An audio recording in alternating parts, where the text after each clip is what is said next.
Welcome to Wrestling with Snipes. Today we'll be reviewing the Big All Elite Wrestling All In 2024 from Wembley Stadium in London, England. On 0 Hour, we saw Willow Nightingale and Ishii against Chris Statlander and Stokely Hathaway. The match started with Statlander and Willow going back and forth, lots of chops back and forth. It spilled out to the outside of the ring, and Chris Statlander hit Willow with a big superplex. Then she flexes on Ishii, but turns around and gets slaughtered. Willow Nightingale makes a tag to Ishii. Stokely runs away, but he can't run enough. Ishii hits the big elbow across the ropes, and 1, 2, 3, Willow Nightingale and Ishii pick up the victory on 0 Hour. Then we go to the first match of the main card, the Trios 4-Way ladder match for the Trios Tag Team Champions, as the champions Christian Cage, Nick Wayne, and Luchasaurus against Pac, Wheeler Yuta, Claudio Castagnoli, the Bang Bang Gang, Juice Robinson, and the Guns, and the fourth team, the Hosts of Black. As soon as the match starts, an all-out brawl breaks out and Christian Cage runs away. They battle all over the arena. Brody King hits a splash against the barricade. Christian returns and then everyone beats down him, giving Mother Wayne a chance, and she climbs until she's caught by the Guns and told to get the F out. Nick Wayne hits an RKO through the table on Brody King. Kill Switch is about to win, but Christian says, "No, I want the glory." Wheeler Yuta and Juice Robinson push Christian off the ladder. We see the big swing by Cesaro on Juice Robinson. Then Pac hits a big red arrow. Nick Wayne hits a Canadian destroyer through the table. It's absolute chaos. Luchasaurus throws Juice from the apron through a table onto the outside, and then Christian, it looks like he's gonna win, but Pac runs up, boots Christian off, takes the Trios Tag Team titles down, and we've got new Trios Champions. The next contest for the Women's World Championship, Timeless Toni Storm defending against Mariah May. They get face to face, some jaw-jacking, and then the fists start flying. Mariah May hits a powerbomb off the apron, and then she spits on Luther. Toni then tosses Mariah into the steel steps, busting her wide open. Then Toni hits 10 punches in the corner as the crowd counts away. Mariah hits a big dropkick off the top rope, but then Toni Storm comes back with a big clothesline, hits the Storm Zero, 1, 2, oh my god, she kicks out. Then Mariah hits the Mayday, 1, 2, kick out.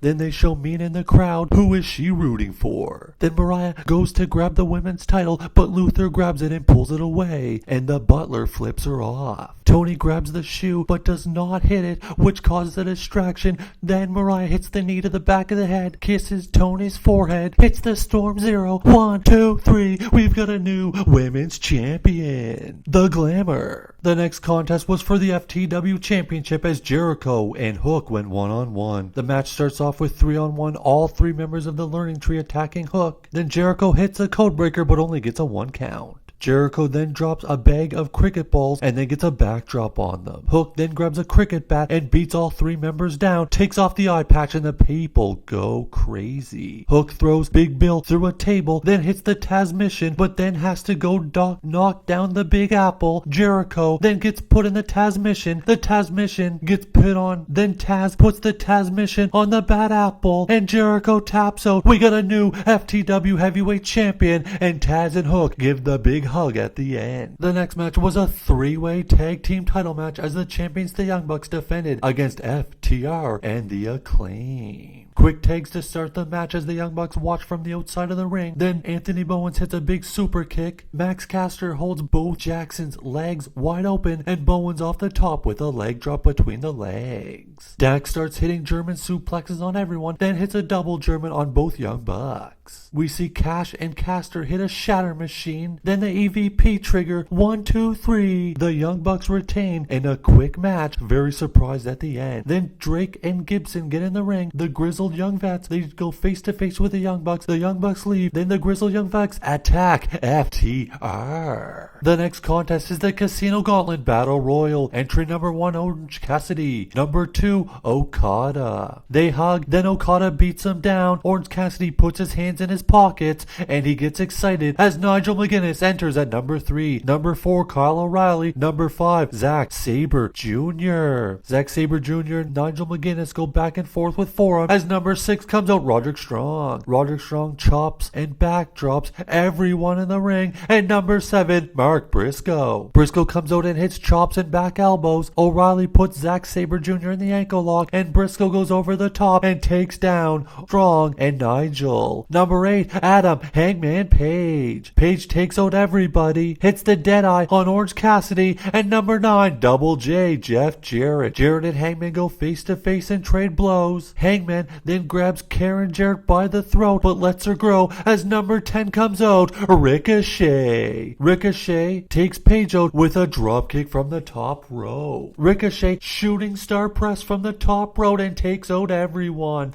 Number 11, Christian Cage. Christian gets taken out by Ricochet. Ricochet gets back in the ring and is hit by a buckshot lair from Adam Page. 1, 2, Okada breaks it up. Then Okada is hit down by Hangman. Jarrett then hits Adam Page with a guitar. Number 12, out comes Luchasaurus. Christian begs off Luchasaurus, telling him not to hit him, and then Luchasaurus hits a chokeslam on Kyle O'Reilly. Luchasaurus puts Christian on top of O'Reilly. 1, 2, 3. Christian Cage is the number 1 contender and gets a big hug from Luchasaurus. The next match, it's a big one. The American title was the champion, Maxwell Jacob Friedman, MJF, defends against Will Osprey. The match begins with fists flying. Osprey hits a backward over the top moonsault, taking down Friedman. MJF rocking the Lex Luger tights from SummerSlam 93. MJF hits a dropkick and then showboats. Osprey hits the flying elbow from the top rope. Then Osprey goes again for the backwards moonsault over the top rope, but MJF catches him and hits him with a tombstone on the outside. MJF is hanging out to dry on the top rope, and MJF is hit with a shooting star press. 1, 2, he kicks out. Then MJF reverses into a crossroad. 1, 2, he kicks out.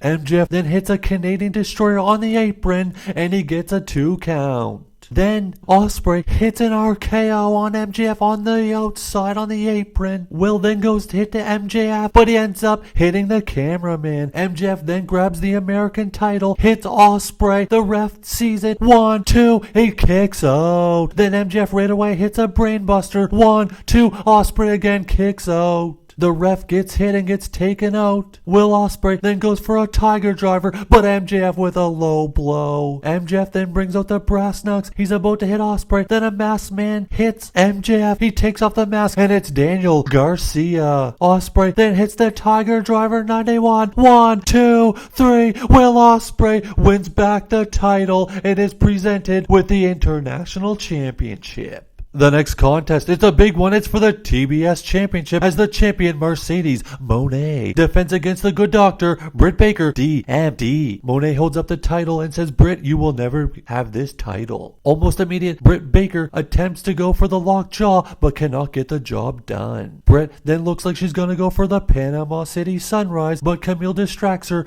and Monae takes advantage, hitting a backbreaker on the top turnbuckle. Camille then gets involved again, kicking down Britt Baker. Monae hits the Three Amigos but only gets a 2 count. Then hits a body slam off the second rope, really working on Britt Baker's back. Britt then comes back with a neck breaker. Britt puts on the red glove, goes for the lockjaw, but again, no dice. Then Monae gets the glove on, looks like she's gonna go for it, then gets backdropped. Britt Baker then takes back the red glove. Then Monae tries to hit Baker with the title, but the ref intervenes. Camille then attempts to hit Baker, but eats a kick. Picks up the New Japan Strong title, tosses it to Camille, falls down, acts like she's knocked out, Eddie Guerrero style, and the ref tosses Camille out of the arena. Britt then waves goodbye, and Britt hits the Panama City Sunrise, and then the big stomp. 1, 2, oh, Monae kicks out. Then Britt goes for the lockjaw, but Monae bites her fingers, breaking the hold. Then there's a scuffle, and Monae hits the Monae Maker. 1, 2, 3. Mercedes Monae successfully defends the TBS Championship. The next contest, a coffin match for the TNT Championship. Actually forgot about this match. Darby attacks Jungle Boy before the bell, throwing him into the barricade, hitting a dropkick off the top rope onto a seated Jungle Boy. Allen flies through the ropes into the casket. Jungle Boy moves out of the way. Jungle Boy brings out the glass, but then is backdropped into the glass by Darby Allin. Cry me a river. Perry then duct taped Darby Allin's hands together, but Darby hits a coffin drop off the top rope onto the outside. Then Perry throws Allin off the stage through 2 tables. Perry then puts Darby Allin in a body bag and drags him back to the coffin. Jungle Boy puts the body bag into the casket, but Allin pops out of his head into the bag, but then as Allin struggles to get out of the body bag, a running knee by the Jungle Boy, and Jungle Boy Jack Perry closes the casket door and retains the TNT title. Then the Young Bucks come out, they pour gasoline all over the casket, the lights go out, and out comes Sting. Sting gets hit by a steel chair by Jack Perry, but he no-sells it. Perry runs away. Sting hits a double scorpion death drop on the Young Bucks, and then helps Darby out of the casket, and we're going to our main event of the evening for the AEW Heavyweight Championship of the World. The champion Swerve Strickland with Prince Nana against Bryan Danielson. It's title versus career. Who Kid sings out the champ. The match begins with a big lockup. We get some technical wrestling at the beginning. Swerve rolls out to the outside of the ring. Bryan boots him so he stays out there, and then a springboard cannonball to the outside. Swerve then hits a suplex on Danielson. The ref gets kicked. Nana puts the ring bell on the apron and a Death Valley driver onto the ring bell, and Bryan Danielson is busted wide open. Swerve hits some stomps on Bryan onto the outside in front of Danielson's family. Then he hits a backdrop from the top rope. Boots to Swerve in the corner. Danielson then hits a tiger suplex.